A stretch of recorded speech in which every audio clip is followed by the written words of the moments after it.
Godzilla 1954, a film that set the standard for monster movies even still to this day. Hello everyone, this is GSTE, and today I'm going to be reviewing Godzilla 1954, the original Japanese version. This movie is a very important film for multiple reasons, and the best in the Godzilla franchise, in my opinion. Now for the disclaimer. The following is my opinion. You might not agree with my thoughts and opinions, nor do I really expect you to. So if you can't handle an opinion or honest thoughts about something you like, I recommend don't watch the rest of this video, but the choice is yours. Just a typical disclaimer. It's not to say that I don't like this film, it's just that you may or may not agree with my thoughts on basically any movie I review. Let's start with the basics. The plot. I think the plot is very good. I like how the story kind of hints at Godzilla being like an atomic bomb, and seeing destruction similar to that of an atomic bomb. I like how it's a very dark film in that it takes itself seriously while having a dramatic setting.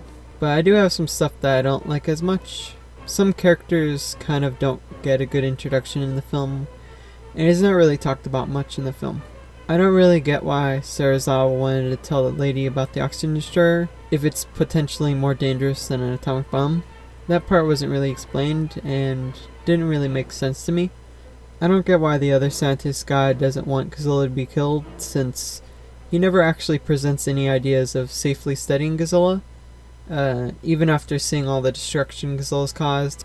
He just says that killing Godzilla is not a good thing, and he doesn't really turn in the film in favor of stopping Godzilla, unless I missed something. Even at the end, he cares more about Godzilla than Serizawa, with him talking about Godzilla instead of, the guy who sacrificed his life to stop him. Also, the kid whose family was killed by Godzilla kind of shows up around Dr. Yamane's house, and it's not really explained why he's there. I kind of assumed that he was adopted since, it was set in Godzilla vs. Destroyer. And the last thing is that the scene where Serizawa shows Emiko the oxygen destroyer, she runs out of the room and then has to leave. But later when they do a flashback, she doesn't run out of the room, and by the time she leaves the room, she's completely calm. I found that to be a little bit strange, but I don't find it as anything more than like a minor issue. And other than that, I didn't have any problems with the plot. It's a really solid story. Also, I liked how they chose to show Godzilla as purely a monster, and not showing him having too much emotion or too little emotion. It was just like a perfect level that they had him at in this film. So it's definitely going to be an 8 out of 10 for the plot. I really like it a lot. There was a couple things that didn't really make sense to me. It might be me just not understanding some stuff, or maybe I missed something, but those are my thoughts on the plot. Next is characters. I like the characters, especially Serizawa and Emiko.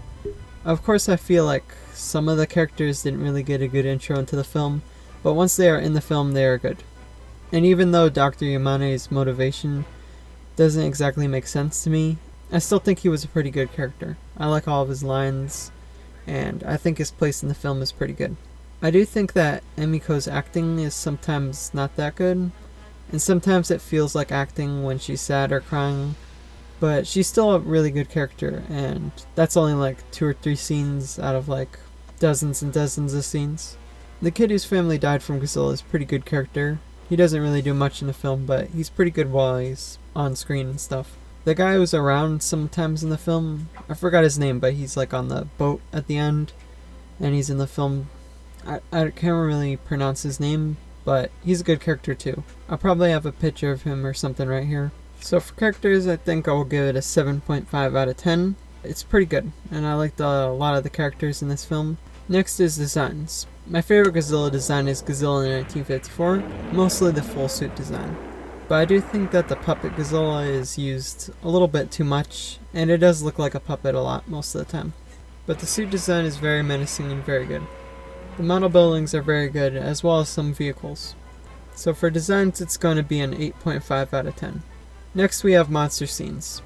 I think a lot of the monster scenes are very good, but I do have one problem with them, mostly being the sound effects.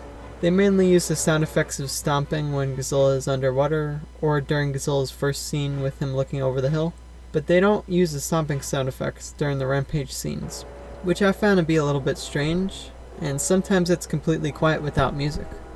But I like the roar and fire sound effects. I just noticed that during a few scenes it was oddly quiet, and while he was walking around there wasn't any sound. Other than that, I think the monster scenes are very good, so it's going to be an 8.5 out of 10. The final thing I'm going over is the effects.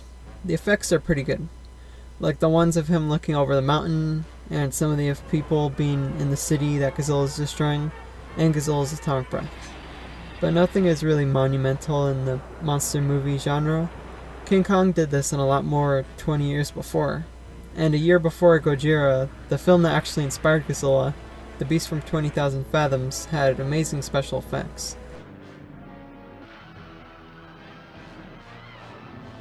The ones during the day are amazing, and the ones during night are like incredible. And I have no idea how they would have done some of the effects.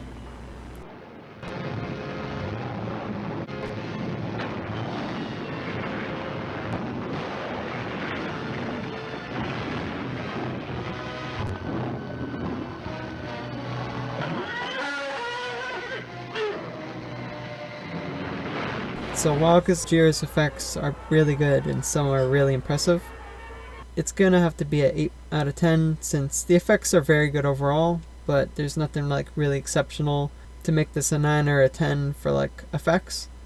But yeah, that's about it for my review. I like this movie a lot, and it's definitely the best Godzilla movie.